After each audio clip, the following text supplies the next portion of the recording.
Hi, Noelle. Welcome back. Hey, Jen, welcome back to you too. Welcome, everybody. Thanks. Welcome, everyone. Thanks for listening. Yeah. All right. So, we are going to dive in today to the topic of why we called the podcast Vagina Whispering and not Vagina Whisperer or a plethora of other vagina terms that we could have used, right? Okay. So, from your perspective, why did we choose Vagina Whispering? Well, we didn't want to designate ourselves as vagina whisperers. I think we both feel very strongly about empowering other people and not designating ourselves in any kind of way as experts that other people cannot be for themselves. Right. So it's meant to be kind of like a community term in a way for what we're looking to inspire. Correct. Our big thing, because like I loved Vagina Whisperer. I was like, oh, that's cool. But then would people listen as in, well, you're a sex expert, or you're an expert on vaginas, or you're an I mean, I eventually one day would like to be my own Vagina Whisperer. And maybe that's our goal, is to have everyone become their own Vagina Whisperer. Right. However, we are simply, I love that, creating a community, creating a conversation about our vaginas, our sexuality, our place in this world as bearers of vaginas, right?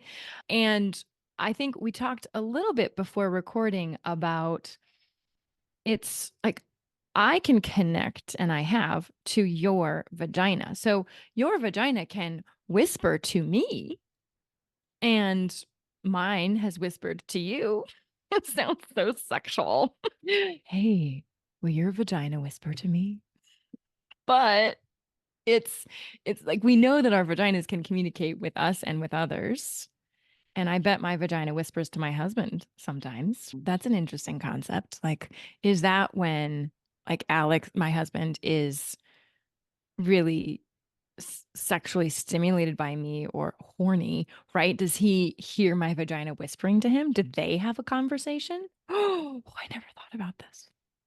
So you are reminding me Mm. of my husband is extremely intuitive. And years ago, I think it was when we were trying to figure some things out related to like sex, and I wasn't really sure what would feel good. He was so much more in tune with my vagina. I mean, he would be like, I think she's mad, or whatever he would say. Like he would pick up on things that I couldn't pick up on. And I knew he was right. Don't tell him I said that because he's right about a lot of stuff and it's very annoying sometimes. But I knew that he was right. He has the word coming to mind is like a wholesomeness about that kind of energy, and Hmm. certainly about like his partner, the woman that he loves and wants to be in partnership with in that kind of way. He has a Hmm. very clean energy. So anyway, so yeah, he was kind of like my vagina whisperer. He'd be like if we were kind of being intimate Yeah. and at some point my vagina would have gotten overstimulated. So, and I had this thing in my mind. I don't know if other people can relate, where I think I related to my vagina kind of like a tool.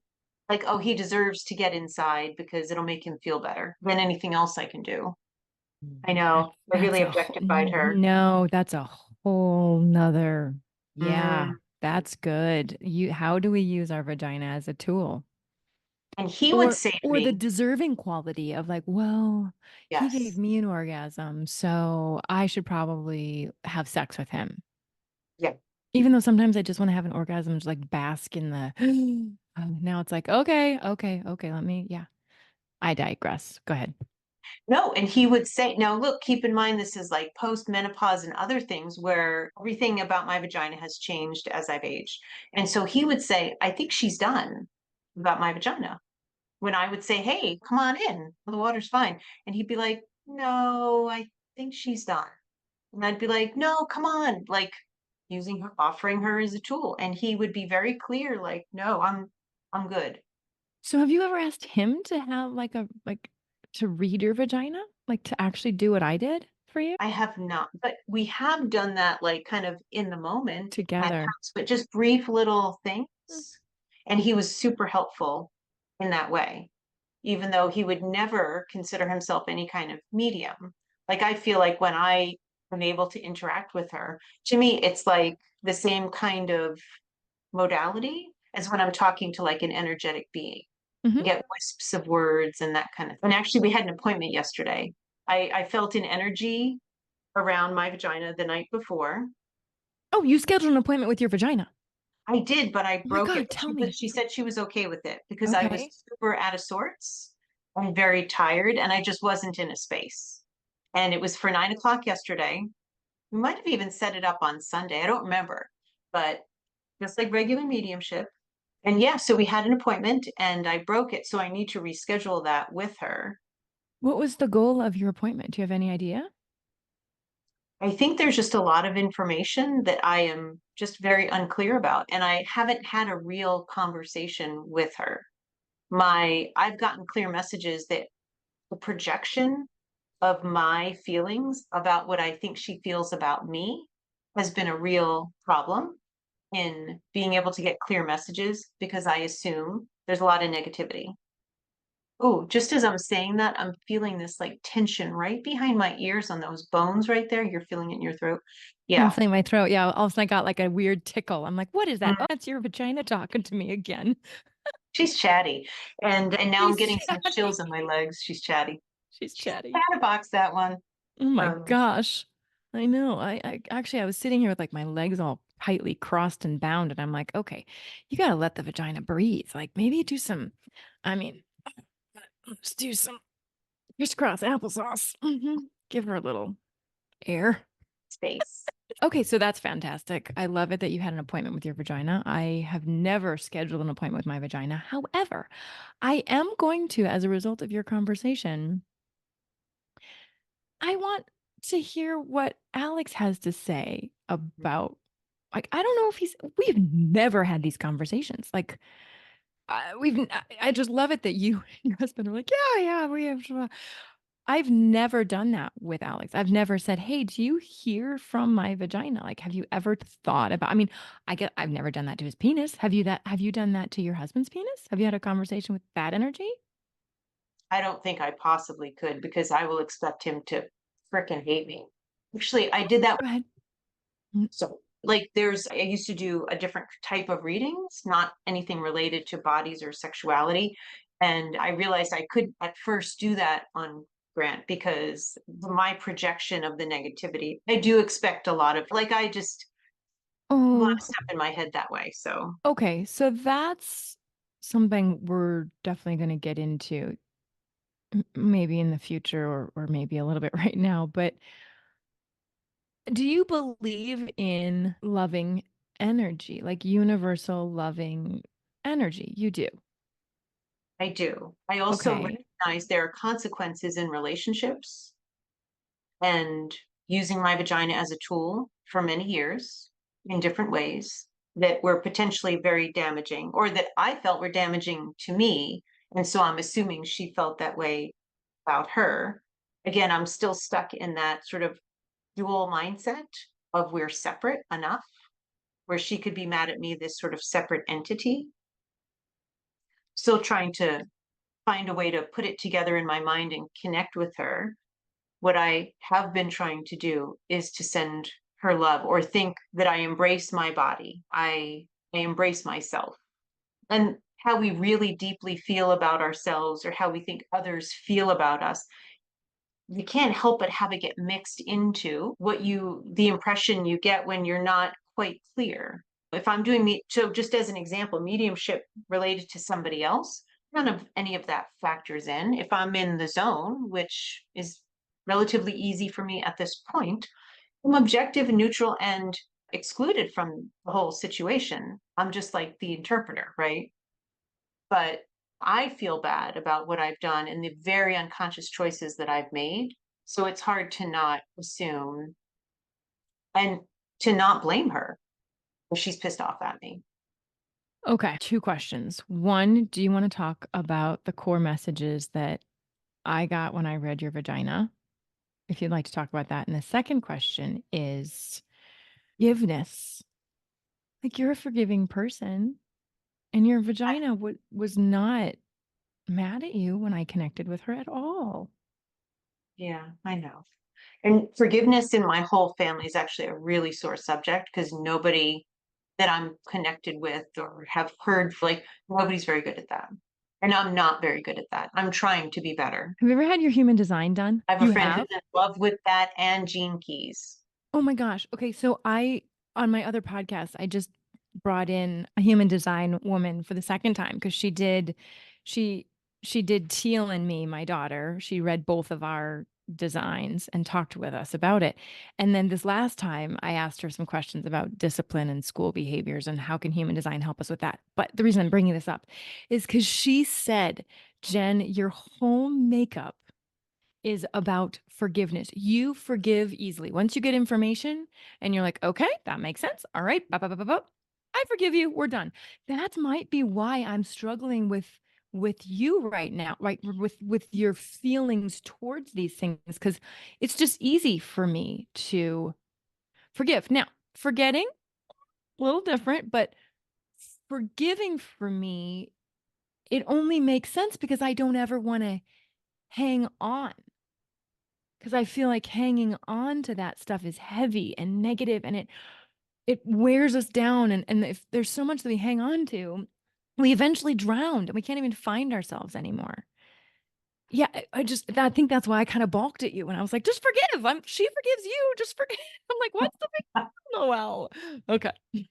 Totally get that. And look, I hear you about when you maybe have a conversation with a person and then you sort things out, you can let it go. And wow, oh, this is just now dawning on me. So I can forgive when I can really accept that it was not deliberate, whatever somebody did to sort of trespass upon me. But when something feels deliberate, I don't know how to let that go, even if it might be deliberate. Because I'm sensitive about somebody, about getting hurt by somebody who is doing it on purpose.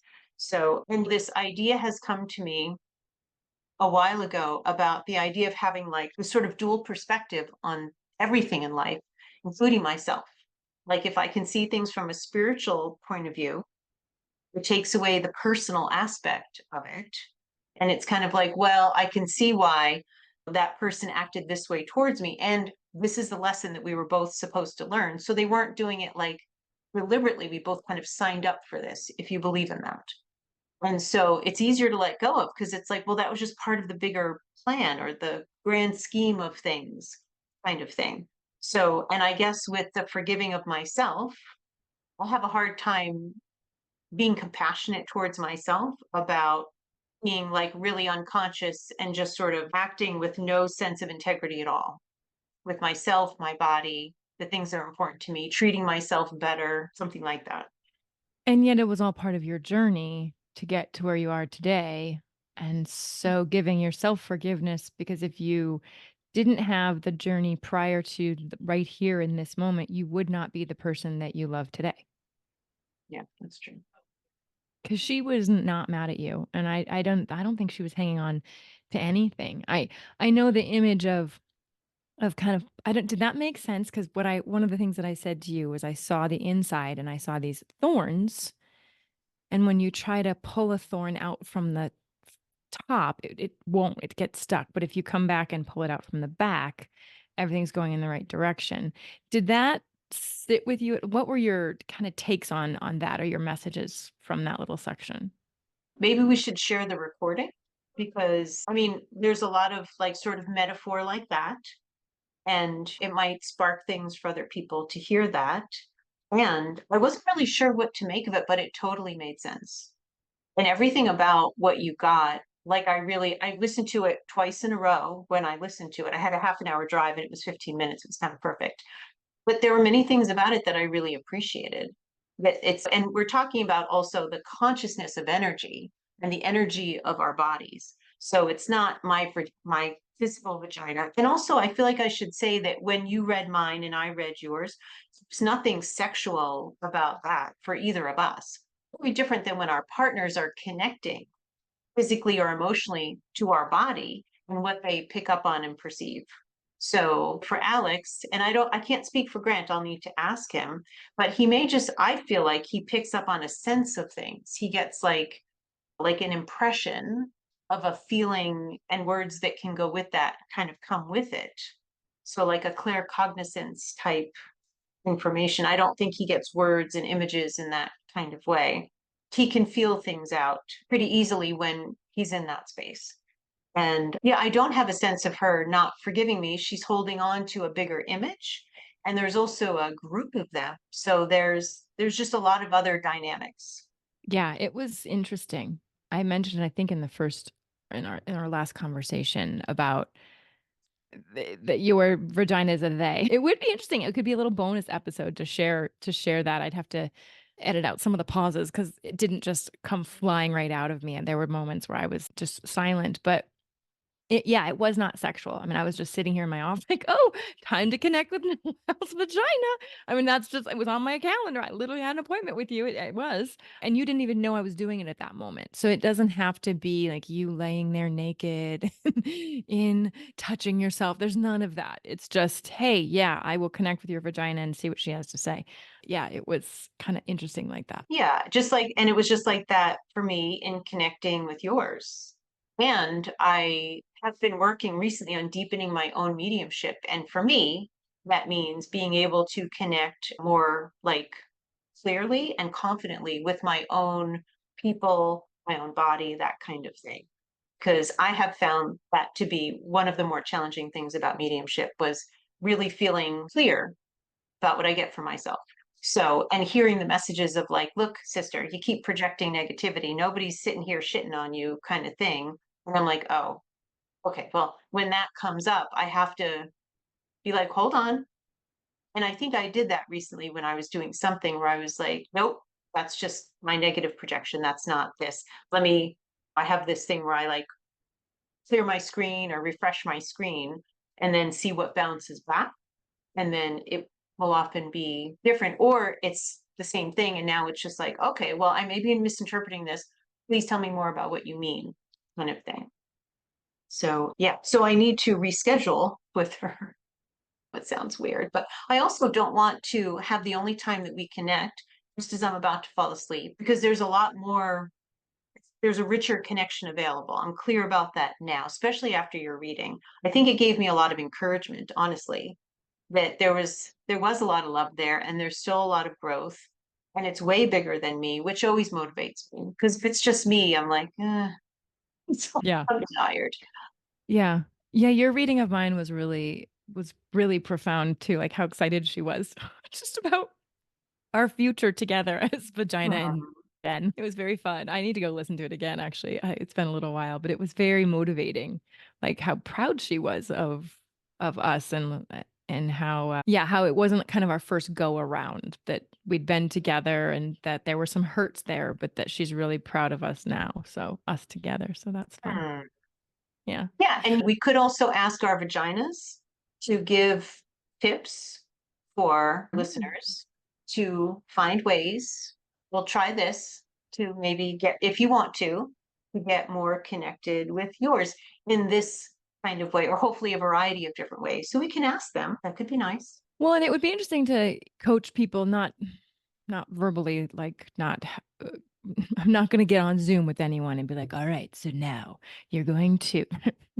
It would be interesting to have a conversation about how do you connect with your own vagina? How do you connect with another person's vagina, or even just the energy of an entity? Whether it's whatever you put, it would just be an interesting conversation. Yeah. And maybe our vaginas would like that. If all of us whispered to our vaginas more. See, that's the whole goal. We'll bring it right back. So, vagina whispering is about us talking with and understanding and learning from and with our vaginas, but also all the other experts in the world. We are not the experts. And you can be your own expert in your vagina, and I will be my expert in my vagina, but we're not experts in your vaginas. uh, and I think that's why I love the vagina whispering thing, just creating that community, the conversation, keeping real conversations going so that everyone can feel inspired to say, I never even once thought about my vagina having anything to whisper to me.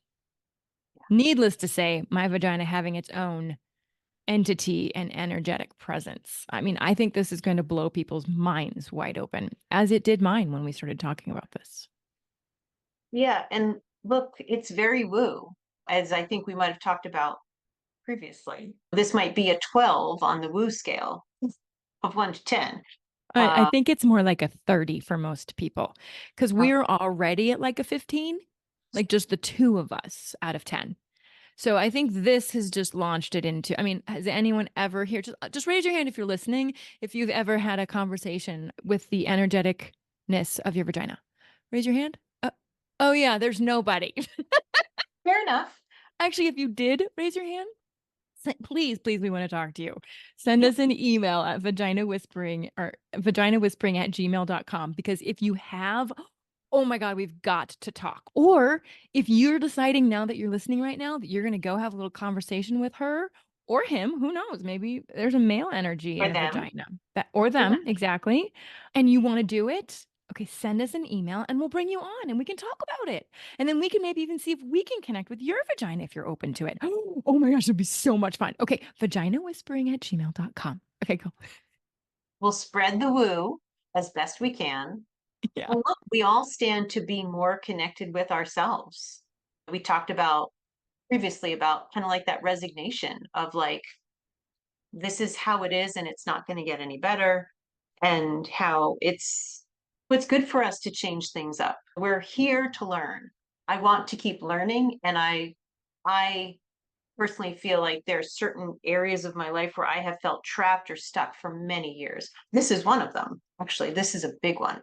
So I really want to find ways to like loosen the, I don't know what these are, but whatever these are. I don't know what those are. And for anyone who's not watching, she's twisting something like, I don't know. I was thinking bolts, dead bolts. I'm getting a visual of like when you put like a cover over a boat or something, and then you like have all these places where you attach it, and then you're kind of lifting it up to loosen it and let the air in and that kind of thing, like that. And I have no idea where it's going to lead, which I think is good for me because sometimes when you can be a bit anxious, you want to kind of know where you're going, kind of thing. And this I really don't know, and I embracing being comfortable with I don't know, and I'm going to be excited when I get there. I've also, and that is a function of trust, not just of myself, although that's a huge part of it. And I'm finally feeling in a much better place with myself about that, trusting in the universe and trusting in the energy of my vagina. Confidence you helped me get when you gave me that reading. Go, Jen. That there's nothing scary. I'm not going to be punished. Nobody's angry at me. I'm a really big empath. When somebody's upset with me or I think they're upset with me, that is very hard to cope with. I just feel it in my body. It's so uncomfortable. And now I don't have that, which would have felt like anxiety. So I'm feeling freer to be able to do that kind of thing, thanks to my friend and to this, the idea of this kind of project. So, yeah. And if you have ways, our listeners, where you connect with your vagina in a way that feels maybe kind of unique to you, and it could spark ideas for other people, please also email us, vaginawhispering at gmail.com, and let us know about that because we're women. We're supposed to share information, make our lives better, and the people that we care about. So Yeah, we'll keep perfect. it going. All right. So now we're not whisperers, we're whisperings. And we hope you keep listening. Thanks so much for joining us. We love sharing these conversations with you. Definitely. And let's all keep it real. Take care. Take Keeping it care. real together.